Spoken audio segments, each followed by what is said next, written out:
Hey guys, for this video, I'm going to be reviewing Insidious, The Red Door, and I just came back from the cinema literally just a few minutes ago. And first thing I have to comment is how surprised I was with how jam-packed the cinema was. We watched in Robinson's Magnolia and sobrang puno niya. As in yung first row na lang ata yung hindi na-occupy. So it goes to show that Filipinos are really into horror movies, that experience of getting scared. But the question is Insidious, The Red Door all that scary? Okay, so first thing I want to talk about is what I found successful with this movie, which is it has a lot of substance. That's what I look for in a horror movie. There's a story that is the very foundation or core, and it's not just intending to just scare the pants off of its viewers. There has to be something that drives the story along, and it's not just scare after scare after scare. And that's what this story does. It has a nice story between father and son.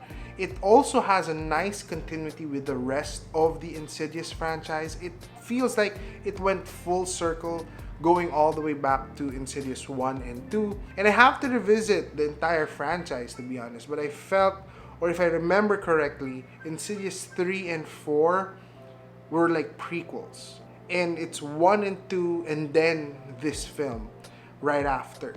So it's set actually a few years after, but it's nice to see, first and foremost, a grown-up Dalton. It's nice to see what the relationship is like right now as a family. And it picks up all the pieces that were probably left unanswered. So yes, check tayo when it comes to the story, but it's not all that scary, to be honest, as well. That's my concern. I mean, I felt like there were moments I was looking for the horror elements. It was slow in pacing, and it took some time to actually get to the horrifying elements. Prioritizing jump scares and those long lingering shots wherein you don't know if there's gonna be someone who will pop out or whatnot. So, medyo cliche and medyo tropish ang movie na to. Didn't go anywhere to a certain point when it comes to the horror genre. I just felt like, yun na yun. It's just plain simple. Yes, you'll get surprised, you'll get scared in a way with some of the creepy makeups and whatnot, but it dissipates. It disappears immediately. It's not long lasting. And therefore, I'm actually torn with that because I felt like I wanted more. I wanted something more scary. I also have to talk about the characters here. I felt like, yes, there was a nice character development throughout the years. Now we get a nice version of Dalton, to be honest. I love this version, this grunge, emo kid kind of thing that's happening. I also love the way that they painted out the relationship with his dad.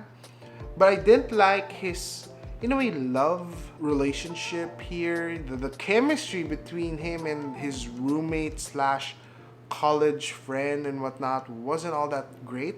I didn't actually see where they were going with it. They don't answer it, to be honest. And it didn't work. For me, it didn't work. There's a distance also with the rest of the characters. I felt like, okay, story-wise, they are separated. They are in different states, I guess. But then it made the film also feel separated or segmented. Okay, you have this story arc here, you have a story arc there. None of them actually quite meet in the middle except towards some moments when they actually are physically together. So as a whole, this film, I feel wasn't successful as a horror movie. As a movie in a story sense of things, I think it was pretty okay. It was pretty good. I love that, again, merong magandang story behind it all. It just wasn't a great horror movie. It wasn't just scary for me. And therefore, I give it actually a very mediocre score of 5 out of 10. It's just safe. It's just landing in the middle. It's not really bad. It's not really all that great or that good, to be honest.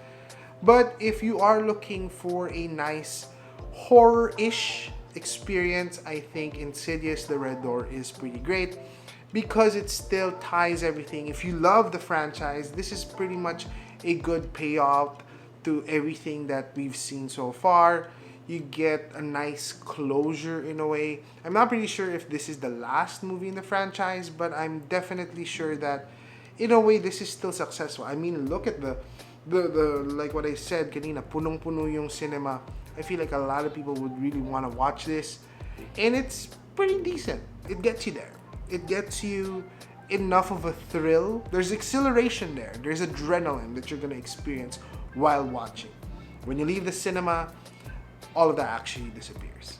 So that's it for this video. And as always, don't forget to make every day into an adventure. Stay safe, God bless, and peace out.